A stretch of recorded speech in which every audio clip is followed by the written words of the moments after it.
So just arrived at Doha and we have 20 hours before our next flight to Miami. So obviously I can't just stay in the airport, we gotta get to know the place.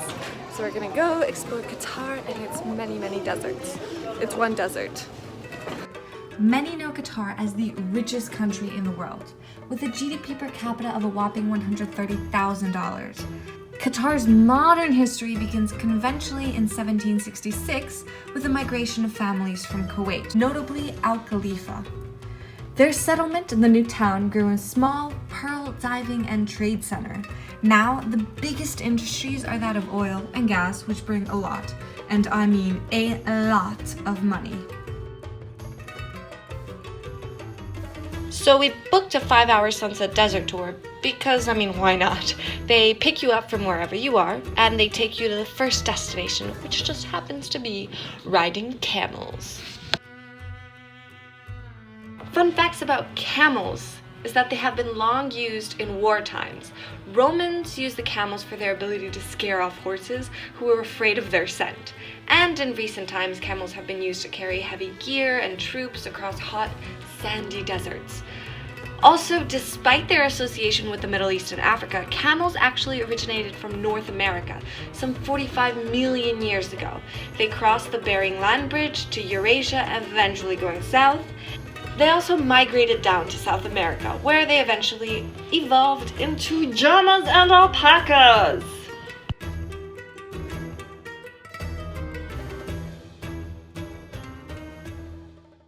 Head over to the sand dunes and ride them. The desert is vast, and although sand is smooth, mountains of sand create an amazing feat that can only be pulled off by the best drivers. It hurts, so grab onto something. It is a heart-pounding adrenaline rush as the car moves up and down dunes.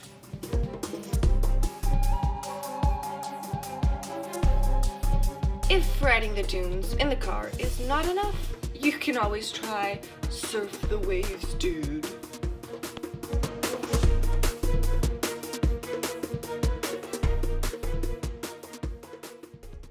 Then we head to the inland sea of the Persian Gulf, which straddles the border between Qatar and Saudi Arabia. In the 1800s, pirates from Abu Dhabi used the super salty body of water as a refuge. The pirates could basically see anyone approaching due to the flatness features, guaranteeing them some level of safety. The extreme saltiness of the water gave birth to a unique ecosystem. Therefore, between the marine life and the crystalline waters, well, you just have to stop by. So to finish off the day, we're going to say bye to the gorgeous desert in the sunset.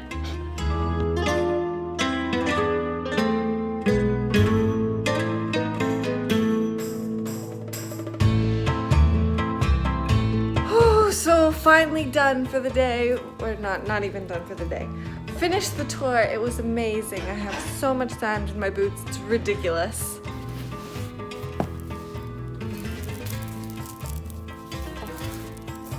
The Qatari government has focused on expanding its tourism industry, so much so that the Qatari government actually owns Qatar Airways since May 2014, which I think has some influence on why it is the best airline I've ever flown in for a reasonable price, unlike American Airlines or Spirit. I had a layover for more than 12 hours, so they picked me up from the airport, took me to a hotel, gave me food, and treated me spectacularly. No sponsorship required. So now we're having dinner in the free hotel that Qatar gives us, and it's free food too. It's an international buffet. Oh, thank you. And it's really good. And so we decided to also do a bit of shopping in this traditional old market. I haven't quite visited Doha, so after dinner we head to Souq Waqif, a place where you can experience a traditional merchant's atmosphere in a labyrinth of shops, spices, handcrafts, silks, and souvenirs. Centuries ago, the Bedouin would bring their sheep, goats, wool to this ancient marketplace site. The lively streets of Souq Waqif seem to transport you to another time.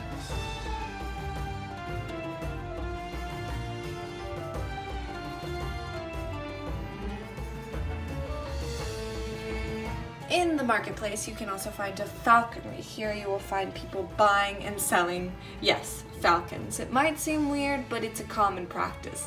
The eyes of the falcons are covered by a leather hood to suppress their stimuli that normally make the falcons want to hunt.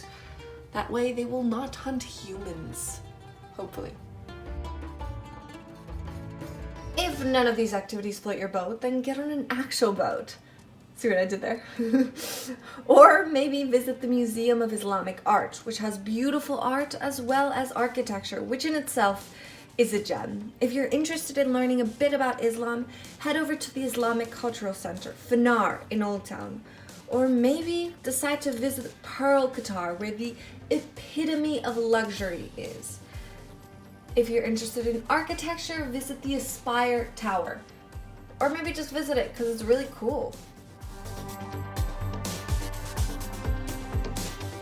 By chance, let's say you're a history geek, so you gotta go to Zubara Fort. Originally built in 1938 to serve as a Coast Guard station. More interestingly though, Zubara was the pearl and trade center in the late 18th century. Founded by merchant families from Kuwait, this trading post linked the Indian Ocean with the rest of the Arabian Peninsula. A layer of sand has protected the remains of the site. Another cool reason to visit? More camels!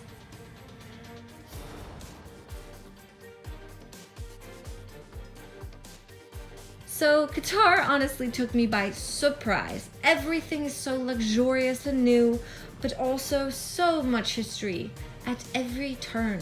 If you're interested in Qatar, then maybe don't stay at the airport. Go out, explore, maybe even make it your new destination.